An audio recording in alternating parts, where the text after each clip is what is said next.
मेरा नाम नीता है। ये कहानी मेरी माँ और मेरे परिवार की है। मैं जब छोटी थी तो मेरे परिवार में सब खुशी से रहते थे, लेकिन मैं हल्के हल्के बड़ी हुई और एक दिन मैं कानों पर हाथ रखकर लगातार इस दर्दनाक आवाज को नजरअंदाज करने की कोशिश कर रही थी। मेरा पूरा वजूद थर थर कांप रहा था, मगर वह आवाज तो जैसे दिल को दहला रही थी। पानी, पानी, प्यास लगी है, 2 घूंट पानी पिला दो। नीता बेटी मेरे पास आओ, मुझे प्यास लगी है। पिछले 1 घंटे से थोड़ी थोड़ी देर बाद मुश्किल भरी जबान से मेरा नाम लिया जा रहा था, मगर मैं तो जैसे इस कदर डरी हुई थी कि अपने कमरे से बाहर कदम रखते हुए भी डर लग रहा था कि अगर मैं बाहर गई तो मेरे साथ क्या हो जाएगा। मैं उस आवाज को चाहकर भी नजरअंदाज नहीं कर सकती थी। मैंने तकिया सर के नीचे से हटाया और अपने सर के ऊपर रख लिया ताकि मैं वह दर्दनाक सिसकियां ना सुन सकूं जो मेरी नींद और मेरा चैन चुरा रही थी। न जाने दादी कहाँ चली गई थी और बाबा भी तो उस वक्त काम पर गए हुए थे। तीनों छोटी बहनें भी स्कूल गई हुई थी। न जाने क्यों बार बार आती आवाज सुनकर मेरा दिल मोम होने लगा और मैं हिम्मत करके कमरे से बाहर निकली और घर के कोने में बने उस कमरे में जाने लगी जिसमें कई साल पहले जानवरों को बांधा जाता था। लगातार आती आवाज और फिर दर्द से उठती चीख ने तो जैसे मेरे कदमों पर जादू सा कर दिया था। मैं उस आवाज का दर्द महसूस करके दादी और बाबा के मना करने के बावजूद कमरे की तरफ दौड़ी चली जा रही थी। घर में सिवाय मेरे कोई नहीं था। मैंने धीरे से लोहे की लटकी हुई जंजीर को खोला और लकड़ी के बने दरवाजे पर जरा दबाव बढ़ाया तो दरवाजा खुलता चला गया। मेरा दिल तेजी से धड़क रहा था।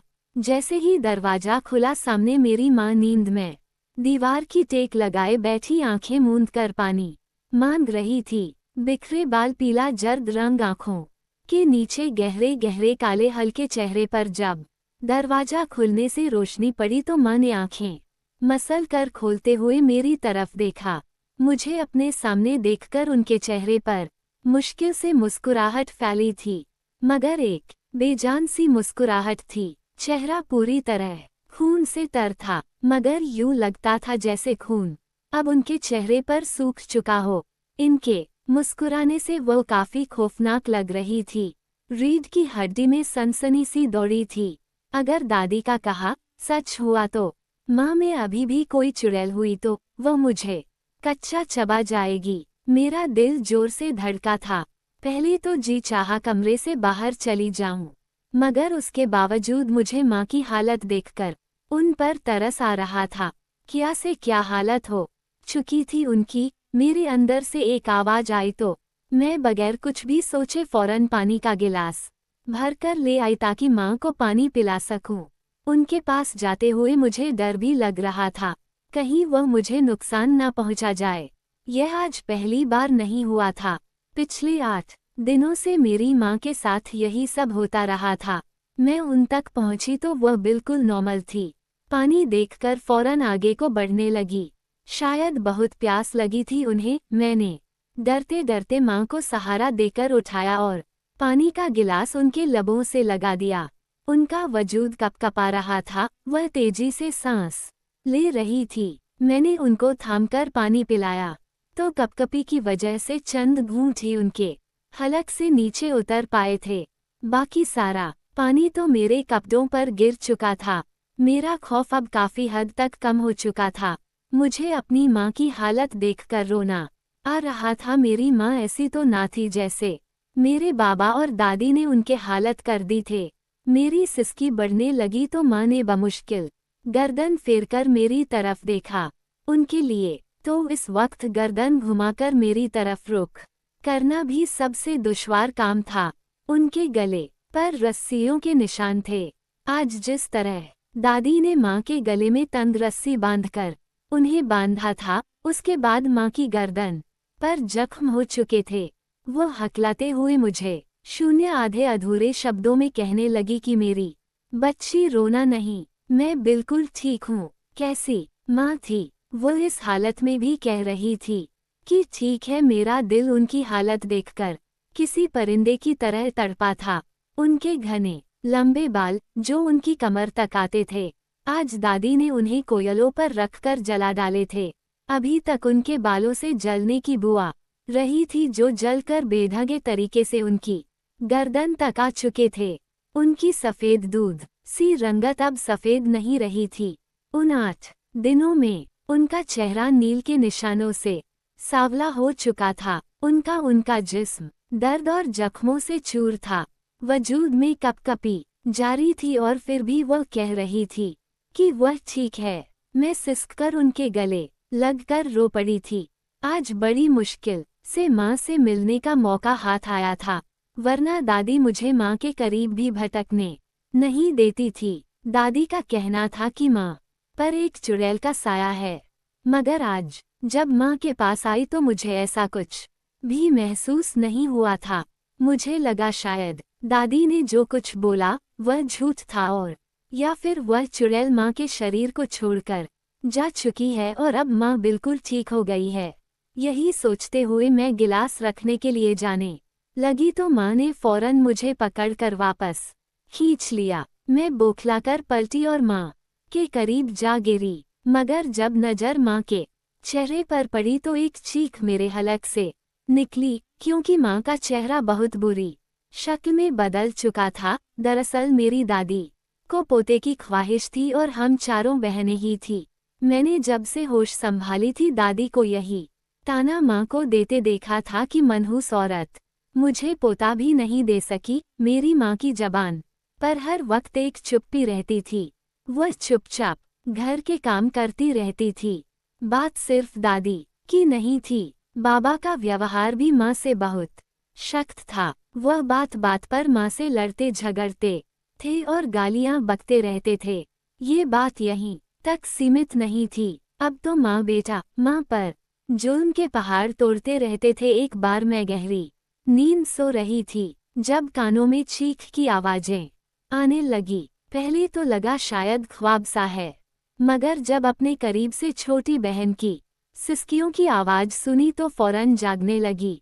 छोटी बहन मुझे बाजू से झिझोड़कर उठा रही थी और रो रो कर सहमे हुए अंदाज में कह रही थी कि दीदी जल्दी उठो, बाहर बाबा और दादी माँ को बहुत मार रहे हैं।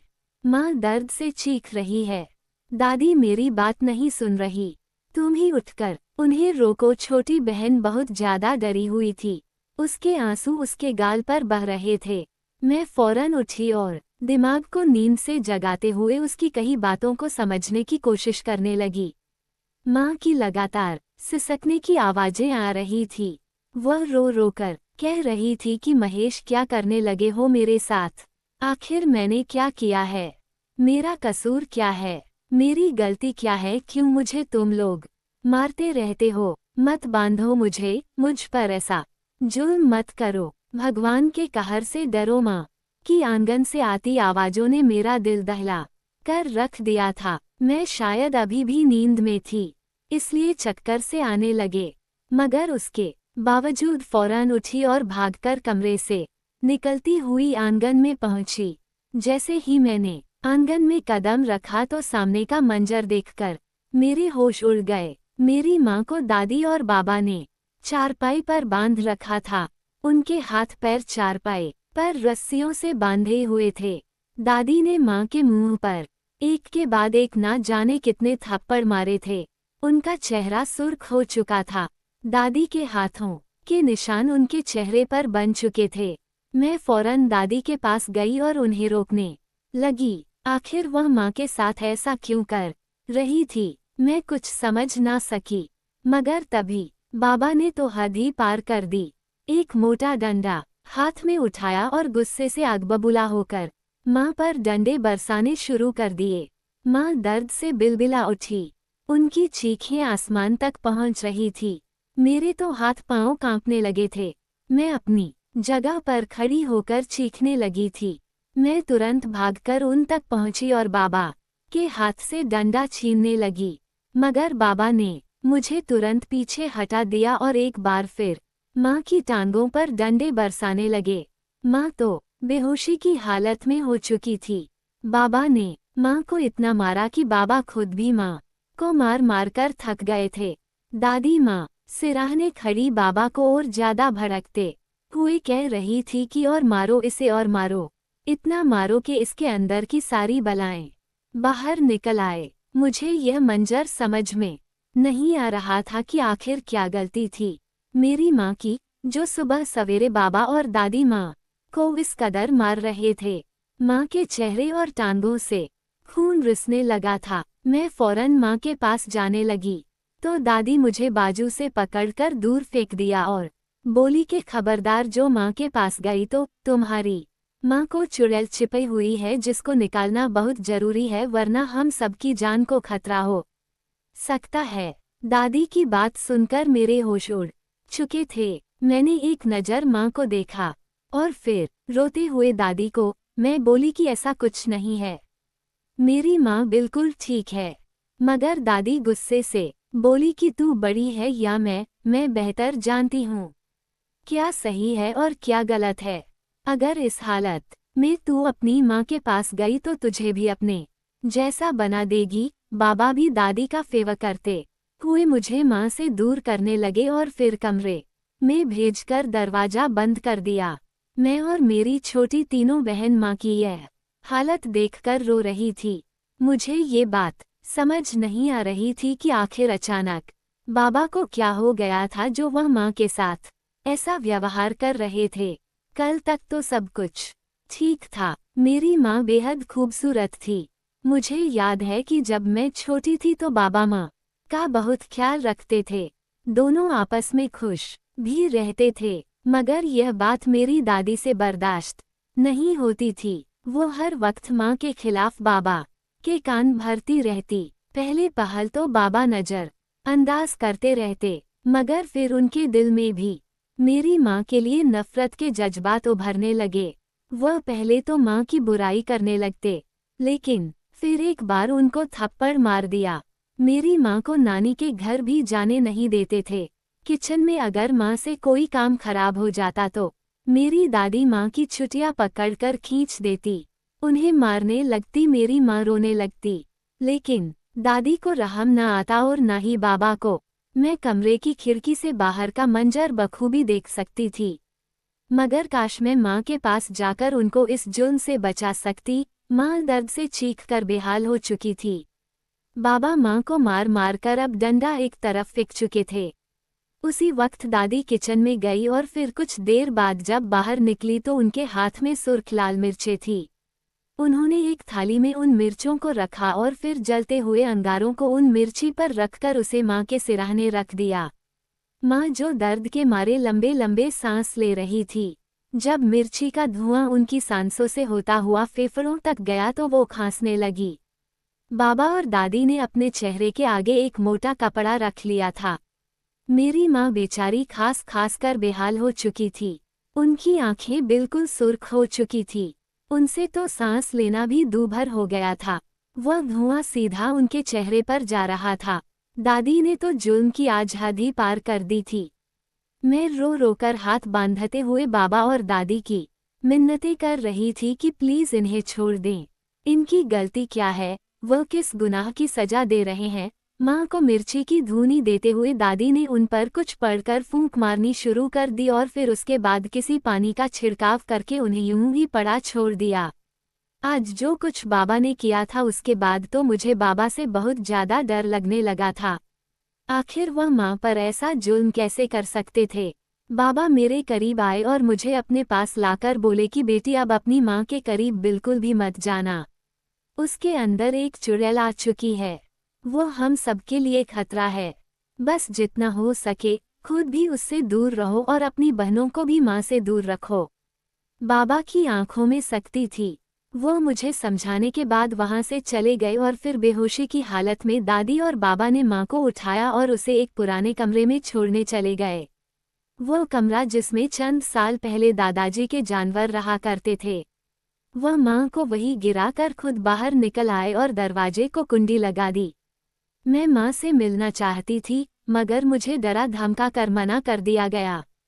माँ सारा दिन बाड़े में दर्द से कराहती। माँ मेरी माँ को हर रोज इसी तरह सताया जाता और चुड़ैल बताकर उनके ऊपर तरह तरह के जादू टोने किए जाते।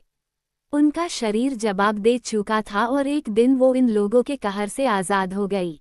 Thanks for watching this video. कैसा लगा कहानी कमेंट बॉक्स में ज़रूर बताएं। धन्यवाद।